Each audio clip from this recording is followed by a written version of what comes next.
നമുക്കിന്ന് ശിവരാത്രിയുടെ ഐതിഹ്യം നോക്കാം. ഒരുപാട് ഐതിഹ്യങ്ങൾ പറഞ്ഞു കേൾക്കുന്നുണ്ട്. അതിലൊന്ന് നമുക്ക് നോക്കാം എന്താണെന്ന്. പാലാഴി മഥന സമയത്ത്, അതായത് അമൃത് എടുക്കാൻ വേണ്ടിയിട്ടാണ് ദേവന്മാരും അസുരന്മാരും ചേർന്ന് പാലാഴി മഥനം നടത്തിയത്. കടകോലായിട്ട് മന്ദരപർവ്വതത്തെയും കയറായിട്ട് വാസുകിയാണ് പാലാഴി മഥന സമയത്ത് ഉപയോഗിച്ചിരുന്നത്. അങ്ങനെ വാസുകിയുടെ തലഭാഗം അസുരന്മാരും വാൽഭാഗം ദേവന്മാരും പിടിച്ച് വലിക്കാൻ തുടങ്ങി. അങ്ങനെ വലിയുടെ ശക്തിയിൽ മന്ദരപർവ്വതം താഴ്ന്നുപോയ പർവ്വതത്തെ ഉയർത്താൻ വേണ്ടിയിട്ട് മഹാവിഷ്ണു തൻ്റെ രണ്ടാമത്തെ അവതാരമായ കൂർമ്മമായിട്ട് അവതരിച്ചു. അങ്ങനെ കൂർമാവതാരം മന്ദരപർവ്വതത്തെ യഥാസ്ഥാനത്തേക്ക് ഉയർത്തിക്കൊണ്ടുവന്ന് അവർ വീണ്ടും അസുരന്മാരും ദേവന്മാരും പാലാഴി മഥനം തുടർന്നു.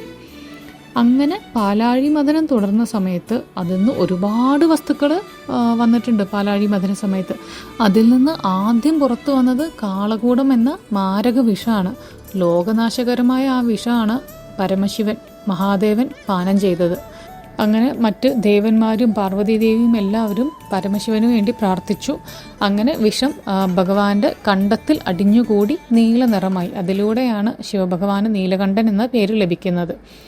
ഈ ദിവസത്തെയാണ് നമ്മൾ ശിവരാത്രിയായിട്ട് ആചരിക്കുന്നത്. ഇത് കൂടാണ്ട് ശിവഭഗവാന്റെയും പാർവതീദേവിയുടെയും പരിണയ ദിവസമാണ് ശിവരാത്രി എന്നും വേറൊരു ഐതിഹ്യമുണ്ട്.